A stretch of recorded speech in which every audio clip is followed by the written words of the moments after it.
Good morning and welcome to Coffee Talk. I have read through this morning. Sorry that Coffee Talk is a bit late. I've been reading your letters, your email messages. I don't always have time to get to all of them during the work week, but I try to read a few a day. And then on the weekends, I try to catch up. And one of the emails that I got today, I have to talk to you guys about because it's exactly why we are all here every morning with Coffee Talk. So, okay. So this woman writes to me and says, I have been listening to your Coffee Talk for weeks now. And I would listen to it and it would resonate with me momentarily. And then I would go like, that's great. And then I would go back to my world.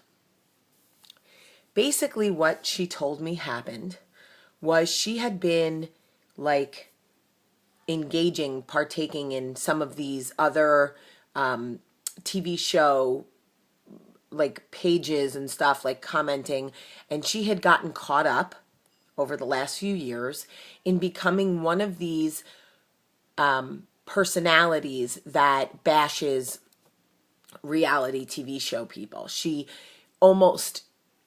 said, had a small amount of fame in that world. She was known for being one of the snarkiest, one of the wittiest, one of the funniest. She could cut down anybody with her words. And in her day-to-day life, she was a normal mom, going to birthday parties, going to Target, whatever. But in this world that she had created online, she was this larger than life, essentially like reality star bully. And this is so interesting. I read it and like really thought about it for the last 45 minutes. Somebody brought it to the attention of her employer and took screenshots of the types of things she was saying about people and women and families on the internet.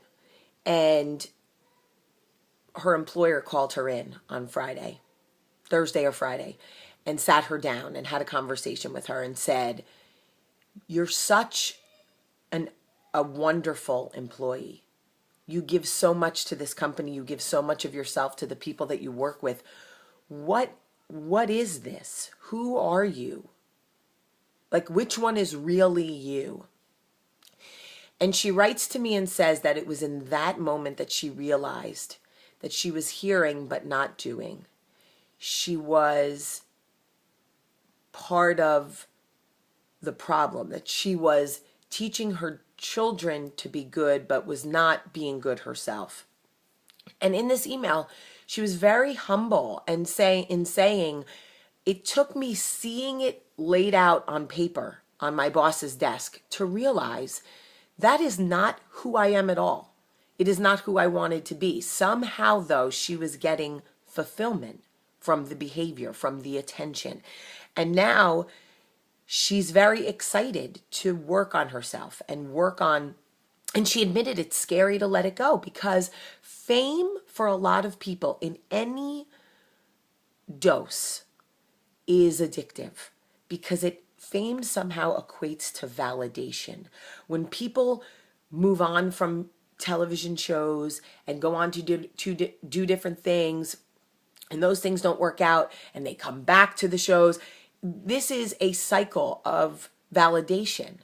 Because for some reason, we desperately want to be seen. But in what light and at what expense do we want to be seen? Somebody told me a long time ago, they said, oh gosh, I wish I could remember who it was. They said, don't try to be seen so much because sometimes God is hiding you for a reason. And I always thought about that, like, ooh, maybe he's hiding me. If he's hiding me, maybe I should stay hidden. So anyway, I was fascinated by a couple of aspects of this email. For one, it got me thinking, do employers have a right to know who you are on social media? See, I'm self-employed. And who I am has always been, in my adult years now, who I am. So on social media, I'm like snarky, but I try not to be at the expense of other people. My clients all know who I am. They've spent years with me, but I'm self-employed, so I have nobody really to answer to but myself. For those of you who work in more of a corporate environment or banks or whatever the case may be, if your bosses saw what was going on social media, how would they feel? Would it affect their view of who you are as an employee? Do they have a right to know do employers have a right to know if somebody is like an online persona that bullies and sort of seeks to destroy people? Is that part of our social responsibility in the way that parents have a right to know if their children are bullying? Do employers have a right to know that the people that are representing their business are these personalities online? Interesting, something to think about. I am going to go through some more of these emails and try to make the weekends the time where we talk about what people are writing about, because I think it's so interesting, the experiences that you guys are having because of Coffee Talk, the awakening, the motivation. I love reading your emails when you say, I was this and now I'm this, or I used to believe this and now I realize this. My friends and I were doing this and now we try and do this. This is why we're here. And it's working. It is working. I want you guys to also just leave you with this thought. We got the final numbers for Jersey Belle, and I will share all of that with you when the time is right, but I want you to just keep this in mind. On average, 882,000 people a week were tuning into Jersey Belle, which is fantastic for a freshman series. We reach with Coffee Talk, on average, 600,000 per week. Think about that. That is the reach. They may not comment, they may not like, but they are here.